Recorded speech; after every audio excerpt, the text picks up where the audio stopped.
तेरी राहों में चल पड़ा हूँ, तू संभाल लेना। थक जाऊँ अगर तो अपनी गोद में बिठा लेना।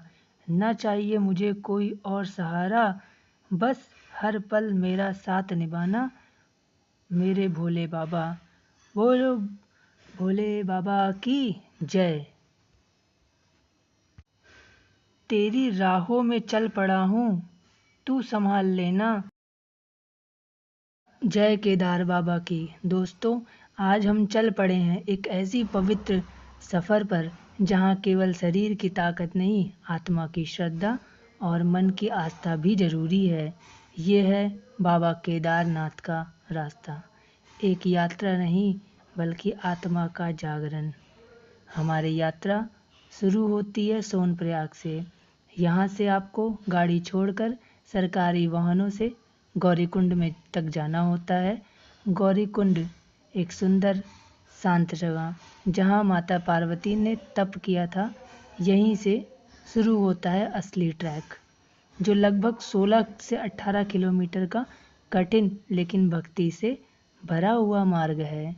जैसे ही आप कदम बढ़ाते हैं, ऊंचाइयां आपको हर एक सांस का एहसास कराती है, लेकिन साथ ही हर एक मोड़ पर हिमालय की गोद में छुपा प्राकृतिक सौंदर्य आपके कदमों को थामने नहीं देता। चारों ओर बर्फ से ढकी हुई पहाड़ आपको दिखाई पड़ेंगे।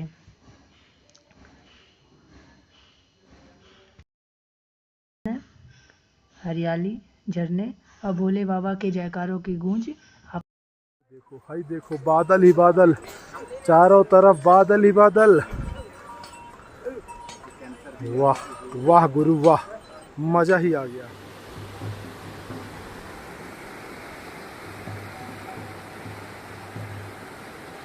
रास्ते में कई छोटे बड़े स्टॉप आपको मिलेंगे, जैसे 4 किलोमीटर पर जंगल चट्टी, जहां आप थोड़ा सा रुक कर चाय भी मिलती है, चाय का स्टॉप, आप वहां चाय पीजिए। फिर इसके बाद भीलवाड़ा बैरो चट्टी, जो 6 से 7 किलोमीटर है। यहाँ की चढ़ाई थोड़ी कठिन हो जाती है। और इसके बाद पड़ती है चिंचोली, जहाँ पर आपको रुकने के लिए बेस कैंप मतलब कैंप मिल जाते हैं।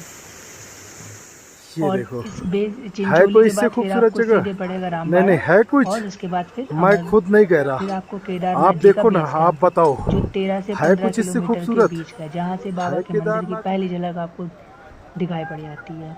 हर मोड़ पर ढाबे हैं, चाय वाले हैं, जहाँ पर आप चाय पीते जाइए और रास्ते का गुणगान गाते जाइए। हर तरफ पहाड़ आपको दिखाई पड़ेंगे, पहाड़ों पे बादल दिखाई पड़ेंगे। कभी बादल आपके ऊपर चलेंगे, कभी आप बादलों के ऊपर चलोगे। मतलब कहने के कि आसपास का दृश्य इतना मनोरम होता है, इतना रमणीय होता है कि आपको बहुत अच्छा लगेगा। हाँ, जो चल नहीं पाते, जैसे जिसके पास जो पैदल नहीं ये यात्रा कर सकते, उनके लिए घोड़े, खच्चर और पालकी की व्यवस्था है। और मौसम ठीक होता है तो हेलीकॉप्टर की व्यवस्था भी है। हेलीकॉप्टर सेवा 3 या 4 जगह से है। पहली तो अब फाटा, देखो, अब बोलो, सीतापुर और बोलो ना गुप्तकाशी, जल्दी। इन तीनों जगह है से कोई है। मुझसे मेहनती? हाँ, इतना ट्रैकिंग में ऊपर आ थोड़ी गया, सी उतना सावधानी, ऊपर आ जैसे गया आप हूँ कि देख सकते हैं बादल ही यहाँ पर बादल। लो देखो, बारिश बादल हो देखो जाती भैया, है, इसलिए कुछ रेनकोट नहीं जरूर नजर आ साथ रहा, रखें। कुछ भी यहाँ नहीं। के हेलो, मौसम का भी कुछ नहीं पता होता, कभी गर्मी कभी ठंडी, तो उसके ये लिए आप देखिए, गर्म कपड़े साथ रखें और ट्रैकिंग शूज़, जो बहुत ज़रूरी है।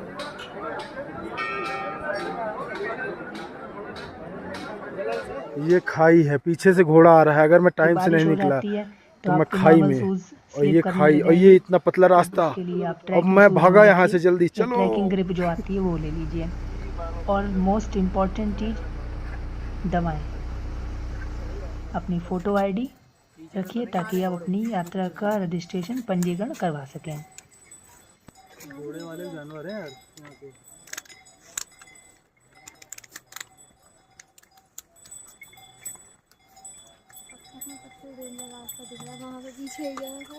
मेरे पीछे रहना कश्यप। जैसे ही आप आखिरी मोड़ पार करते हैं, आपको पहली बार बाबा केदारनाथ की मंदिर की झलक दिखाई पड़ती है।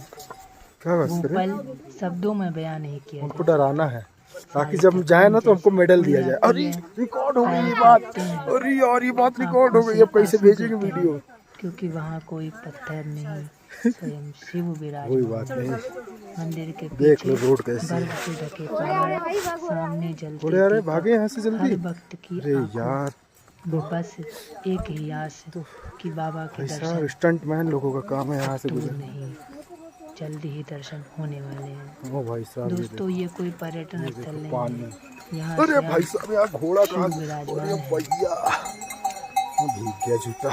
और हर इंसान को अपने जीवन काल में एक बार जरूर से जरूर बाबा केदार के बगल में खाई है पूरा, एक कदम हिला और इंसान बाहर क्या ऐसे।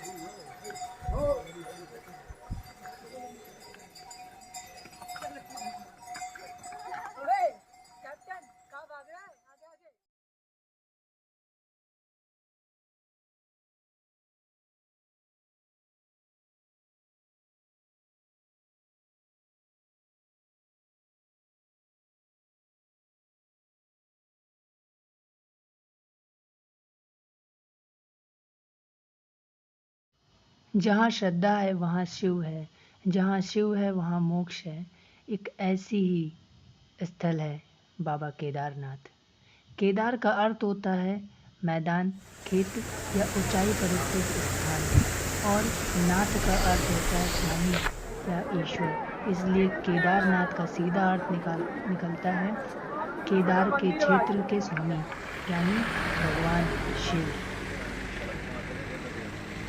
पौराणिक कथाओं के अनुसार महाभारत युद्ध के बाद पांडवों को जो अपने द्वारा किए गए हत्या, पाप और युद्ध दोष का बहुत दुख हुआ, तो वे स्वयं भगवान से मोक्ष कामना और अपने पाप की मुक्ति के लिए प्रार्थना करने के लिए हिमालय की ओर निकल पड़े। लेकिन भगवान शिव पांडवों से रुष्ट थे, क्योंकि वो युद्ध में अपने ही भाइयों संबंधियों को मार चुके थे। इसलिए उन्होंने पांडवों से छिपने के लिए भैंसे अर्थात नंदी का रूप ले लिया। उत्तराखंड के केदारनाथ खंड में जाकर वो छिप गए। जब पांडवों को पता चला कि शिव नंदी के रूप में छुपे हुए हैं, तो उन्होंने उन्हें ढूंढना शुरू किया। एक दिन भीम ने एक बड़ा जाल बिछाया और दो पहाड़ के बीच खड़े हो गए, ताकि शिव उस जाल के बाहर से न जा सके। जब शिव ने बाहर निकलने की कोशिश की, तभी भीम ने उनके भैंसे का छलावा पकड़ लिया। उस समय भगवान शिव भूमि में समा गए, लेकिन उनका पीठ वाला भाग वहीं रह गया, और वहीं पर आज बना है बाबा केदार का मंदिर, जहाँ शिव केदार के रूप में, पिंडी के रूप में पूजे जाते हैं।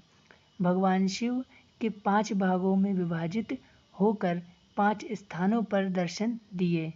जैसे केदारनाथ पर उनके पीठ का मतलब पिछला भाग प्रकट हुआ, तुंगनाथ में उनकी भुजाएं प्रकट हुईं, रुद्रनाथ में उनका मुख प्रकट हुआ, और मध्य महेश्वर जहाँ उनकी नाभि प्रकट हुई, कल्पेश्वर जहाँ उनकी जटाएं प्रकट हुईं। इस प्रकार मिलकर बनता है पंच केदार। केदार